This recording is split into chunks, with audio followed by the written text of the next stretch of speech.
बिस्मिल्लाहिर्रहमानिर्रहीम। अगर आपका बच्चा जिसकी स्कूल में एकेडमी में कंप्लेन है कि ये बच्चा क्लास में अनअटेंटिव है, ये डल है, ये चौथी सीट पे था, फिर तीसरी पे, फिर दूसरी पे, फिर पहली सीट पे आया, उसके बावजूद भी बच्चा अनअटेंटिव है, डल है, जब भी इसको कहा जाता है, असाइनमेंट दी जाती है, बार बार बच्चा कहता है कि जी मिस आपने क्या कहा, जी मिस। और घर में भी कंप्लेन है कि ये बच्चा मुंह खोल के सोता है, खराटे लेता रहता है, अनईजी अनकंफर्टेबल है, रात को 2-3 दफ़ा 4 दफ़ा नींद से उठ जाता है ये बच्चा। व्हाट्स द काज बिहाइंड, आखिर इसकी वजूहत क्या हैं, how you have to investigate और how you have to manage.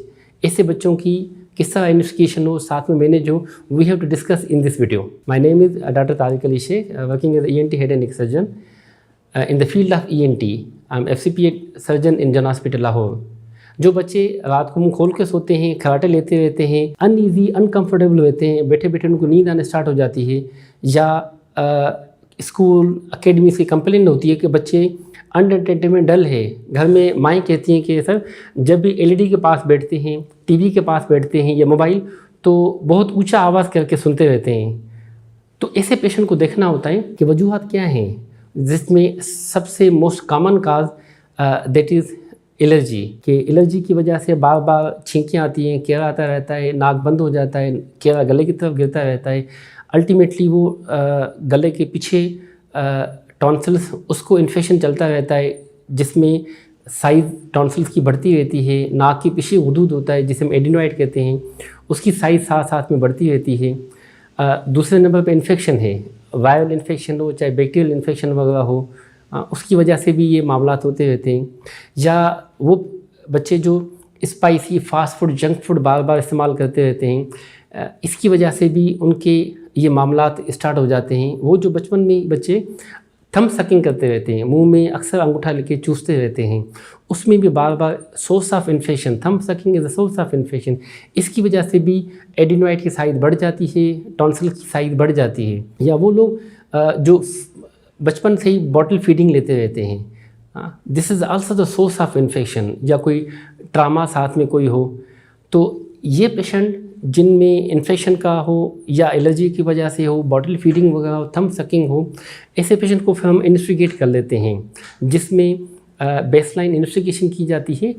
नाक के पीछे जो हुदूद है जिसे हम एडिनोइड कहते हैं, उसके लिए हम एक्सरे करवा लेते हैं कि कहीं नाक के पीछे वो हुदूद तो नहीं बढ़ा हुआ, जिसे हम एडिनोइड हाइपरट्रॉपिक कहते हैं।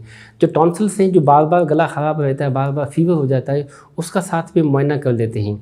जो समात की कमी है, कान के पर्दे के पीछे रेशा जम जाता है, बलगम जम जाता है, जिसे हम कहते हैं ओटाइटिस मीडिया विद इफ्यूजन, तो उसके लिए जैसे दिल की ECG करते हैं, इसी तरह इनकी ऑडोमेट्री की जाती है, जिसमें पता चल जाता है कि जी समात कितनी मुतासिर है और कान के पर्दे के पीछे कितना इन्फेक्शन है, कितना बलगम है। तो वंस आपने ये बेसलाइन इन्वेस्टिगेशन हो गई, आपने एक्सरे करवाया, साथ में ऑडोमेट्री हो गई, now this is the time to manage. 2 से 3 माह तक पेशेंट को मैनेज किया जाता है, जिसमें 80% पेशेंट बिल्कुल ठीक हो जाते हैं। नाक के पीछे जो इन्फेक्शन है, गले का जो इन्फेक्शन है, कान के पर्दे के जो पीछे पीप जमा पड़ी हुई जिस वजह से समाज पे उसका इफेक्ट आया हुआ है, ये सारी चीज़ें मैनेज हो जाती हैं। उसमें पेशेंट को हम नेज़ल डीकंजेशन नेज़ल ड्रॉप्स दे देते हैं, सेलिनेस के नेज़ल ड्रॉप दे देते हैं, फीवर साथ में है तो एंटीबायोटिक दे देते हैं, एंटीहिस्टामिन वगैरह दे देते हैं। इन्फेक्शन के साथ साथ कोई हम एंटीबायोटिक उसमें ऐड कर लेते हैं। चेस्ट का इन्फेक्शन है तो साथ में को हम मिकोलाइटिक भी पेशेंट को ऐड कर लेते हैं। मगर one of the most important जो प्रीडिस्पोजिंग काज है, उसको हमें अवॉइड करना होता है कि बच्चा बॉटल फीडिंग नहीं लेगा, बच्चा थम सकिंग नहीं करेगा, बच्चा बाहर की चीज़ें इस्तेमाल नहीं करेगा, कोल्ड ठंडी चीज़ें, ऑयली तली चीज़ें, खट्टी चीज़ें, स्पाइसी चीज़ें, फास्ट फूड बिल्कुल नहीं लेगा। इससे चीज़ें बहुत बेहतर हो जाती हैं। वो पेशेंट जिनको 2 से 3 माह तक ये सारे साइन सिम्टम सेटल हो जाते हैं और patient free from the disease. जो पेशेंट जो 15 से 20% होते हैं जिनको परसिस्टेंट प्रॉब्लम होते रहते हैं, परसिस्टेंट गले ख़राब हैं या नाक के पीछे मुसलसल एडिनोइड बढ़ा हुआ है, कंजर्वेटिव मेडिकेशन हमने दी, उससे फ़ायदा नहीं हुआ, समात बेहतर ना हुई, now this is the time to make surgery. ऐसे पेशेंट को आधे घंटे घंटे की सर्जरी होती है, जिसमें कान के पर्दे पे चीरा देके उसमें पीप रेशा निकाल दिया जाता है, वेंटिलेटिंग ट्यूब डाल दिया जाता है जिसे हम ग्रोमेट कहते हैं। उससे एक तो कान के पर्दे की वेंटिलेशन भी होती रहती है, साथ में उसमें ड्रेनेज भी होती रहती है।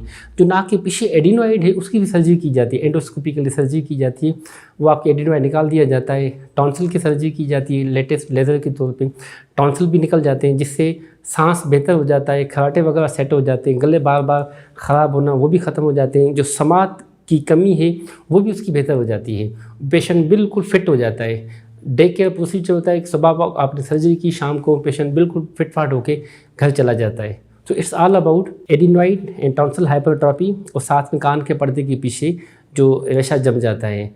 It's prevention, it's conservative management and surgical management. Thank you so much.